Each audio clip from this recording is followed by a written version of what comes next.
Estos son los 9 vínculos perversos de Daniel Ortega. Número 9. Alessio Casimiri Lavela.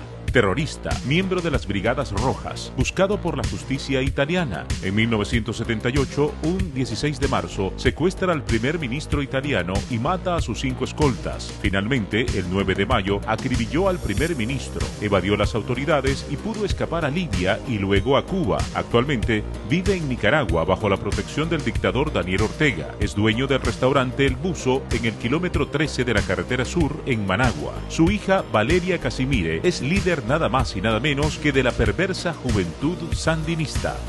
Número 8.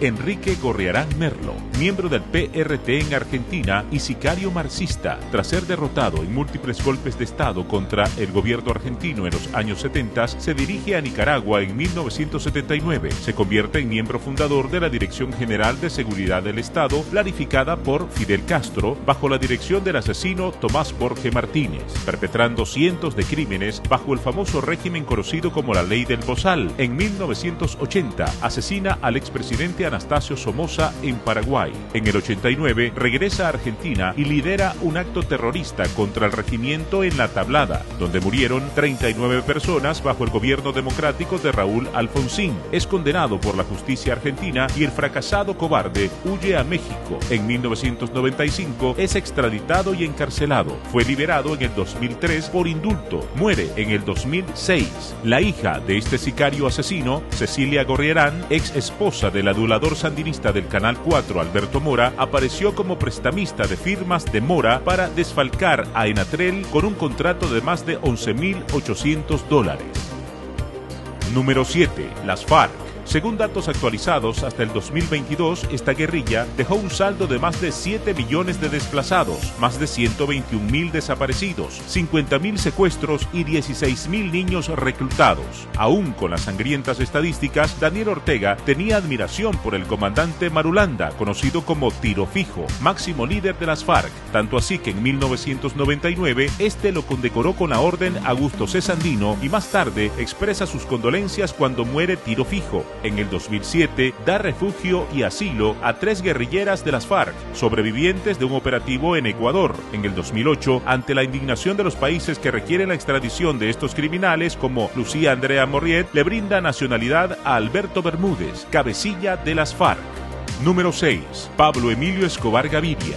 El niño nombrado por el capo como Juan Emilio, siendo adulto, se cambió el nombre a Sebastián Marroquí, quien años después revelaría en su libro y en múltiples entrevistas la anécdota de cuando se hospedaron en Managua bajo el patrocinio de Daniel Ortega en los años 80. Su expareja afirmó que en 1984 el FSLN le pidió la suma de $50 millones por una propuesta que beneficiaría a ambos bandos. El ex sicario John Jairo Velázquez alias Popeye confirmó en sus libros y entrevistas el nexo del cartel de Medellín con los sandinistas. En marzo del 86, espías estadounidenses advierten a la DEA sobre la operación de Escobar en Nicaragua. Ronald Reagan transmitió en cadena televisiva y expuso a Escobar, provocando su huida a México. En el 2023 se cumplieron 30 años desde que murió acribillado en un suburbio de Medellín. Su tenebroso legado deja un saldo de más de 2.800 oficiales muertos, 1.400 civiles asesinados, así como decenas de desaparecidos. En el 2018, el video original de la denuncia pública de Ronald Reagan fue sacado a luz pública en su canal de YouTube. Ese mismo año, Popeye sube un video en YouTube alentando al pueblo de Nicaragua a salir a manifestarse contra Daniel Ortega. En el 2020, el sicario muere tras una dolorosa agonía causada por un cáncer de estómago. Número 5. Yasser Arafat. Las conexiones sandinistas con la Organización para la Liberación de Palestina, OLP, ocurren a inicios de 1966, en la primera conferencia de solidaridad con los pueblos de África, Asia y América Latina, llevada a cabo en Cuba. Para 1967, tras la derrota sandinista en las montañas de Pancasán, en Matagalpa, la OLP brinda apoyo al FSLN para ser entrenados en Argelia y el Líbano, mediante un acuerdo que se llevó a cabo en México. Entre tanto, en el 68, la OLP participa en una batalla en la llamada Guerra de los 6 días y obtiene una efímera victoria militar.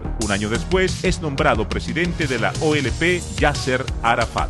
En 1979 los sandinistas establecieron relaciones diplomáticas con los palestinos. El año siguiente, Yasser Arafat es invitado al primer aniversario de la revolución sandinista, fortaleciendo su amistad con Daniel Ortega. Pese a que Arafat recibió el Premio Nobel de la Paz por sus esfuerzos diplomáticos, el Estado de Israel le acusa directamente de ser el causante de múltiples atentados en contra del pueblo judío. En el 2010, Nicaragua suspendió las relaciones con Israel en apoyo a Palestina, pero estas fueron reanudadas en marzo del 2017. Recientemente, ante la masacre por parte del grupo terrorista de Hamas, el 7 de octubre contra civiles indefensos, la dictadura sandinista recibió a un miembro de la comisión de Hamas, reiterando su compromiso y complicidad con el grupo terrorista palestino.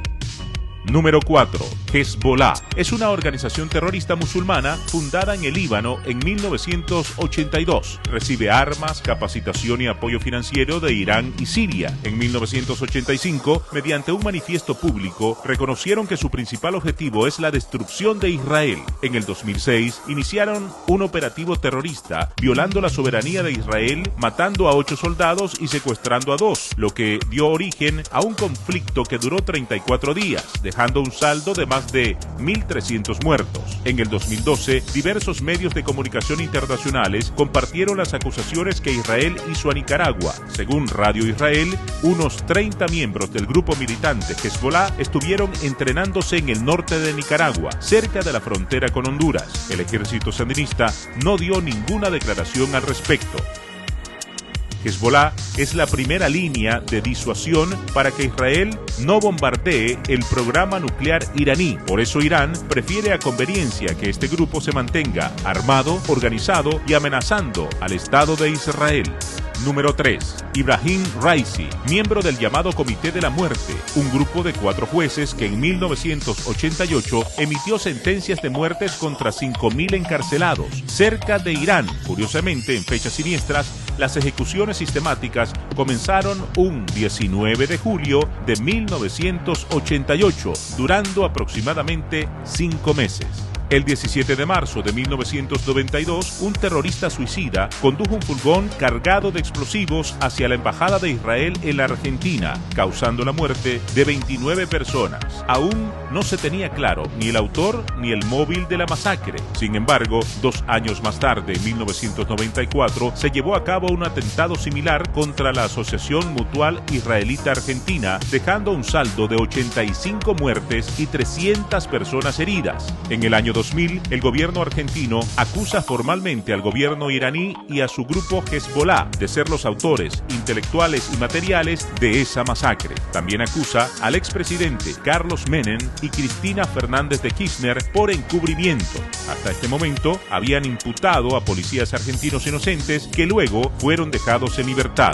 En la purga de los jueces y fiscales se le asignó el caso de acusación al fiscal Alberto Nisman, quien fue cruelmente asesinado en el 2015. Se presume hasta el día de hoy que fue una pasada de cuentas por sicarios ligados a la expresidenta Cristina Fernández de Kirchner y por la inteligencia iraní. El caso no ha sido hasta ahora esclarecido. En el 2021, bajo la influencia de los poderes de Estado iraní, Ibrahim Raisi fue electo presidente ante el asombro de la comunidad internacional y de Argentina. Mohsen Rezai asume entonces la vicepresidencia. Rezai es uno de los principales acusados por los atentados en Argentina. Tiene una alerta roja en la Interpol y se encuentra en la lista negra de Estados Unidos. Por si fuera poco, el presidente Ibrahim delegó a otro acusado como ministro del Interior, Ahmad Bahiri, quien era el jefe de una unidad élite de la Guardia Revolucionaria cuando se llevó a cabo el atentado. En el 2022, Daniel Ortega invita a Nicaragua al imputado por la justicia argentina Mohsen Rezai.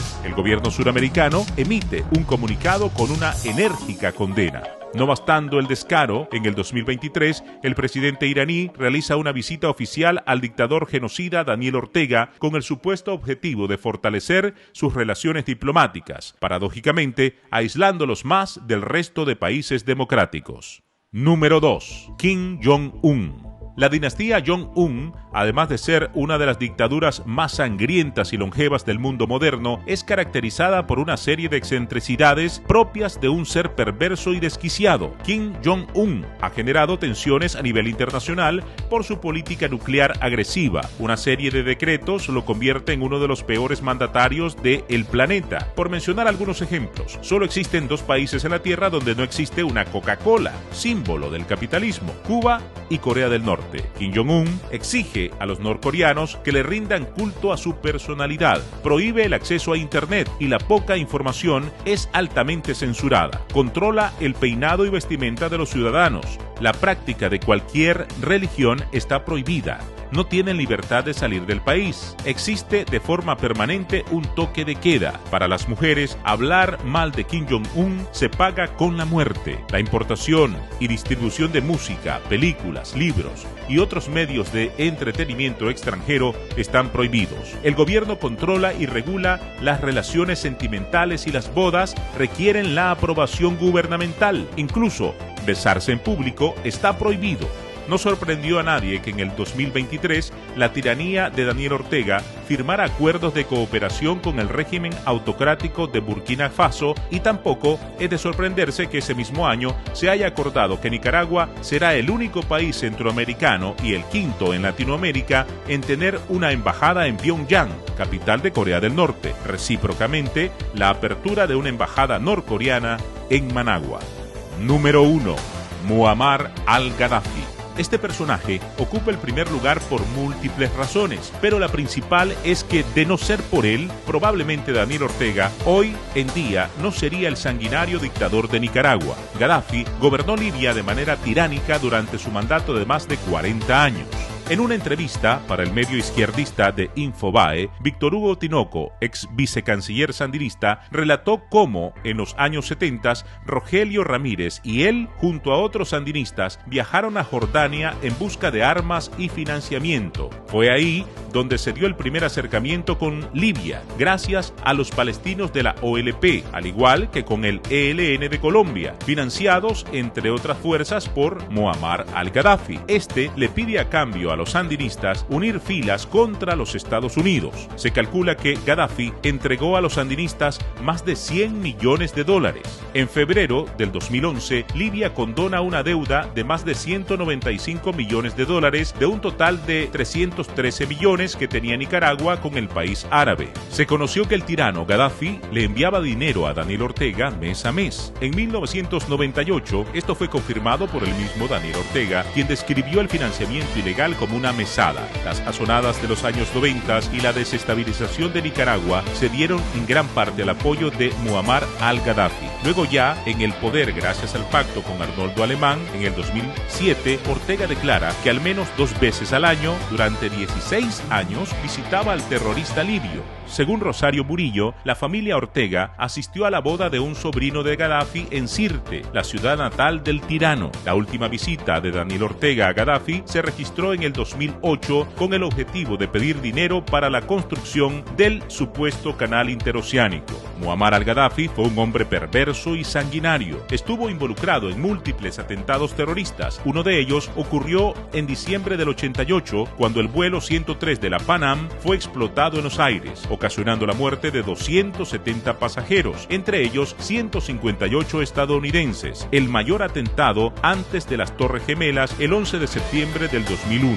2 libios fueron acusados, pero Gaddafi se negó a entregarlos, por lo que la ONU estableció sanciones contra Libia. En 1992, cientos de ejecuciones públicas, incluyendo lapidaciones y ahorcamientos, fueron dictadas por Gaddafi. En 1996, en una prisión, se produjo otra masacre en la que asesinaron a cientos de prisioneros políticos bajo las órdenes del tirano. El déspota ejerce la censura a los medios de comunicación y la tortura para sus disidentes. Ante tanta agresión, los ciudadanos por fin se manifestaron en el 2011 contra su dictadura. Gaddafi asesinó y mandó a bombardear con ataques aéreos a la población. Finalmente, la presión de la milicia opositora logró sobreponerse a la tiranía. Gaddafi huye y es encontrado escondido en un tubo de concreto en Sirte. La población enardecida hizo justicias con sus propias manos mientras él gritaba lleno de terror: ¿por qué me están haciendo esto a mí? El asesino que gobernó Libia, con mano de hierro, murió en medio de golpes, maldiciones y escupitajos de las personas que reclamaban justicia. Finalmente, fue ultimado de un disparo en la frente mientras decenas de opositores celebraban a su alrededor.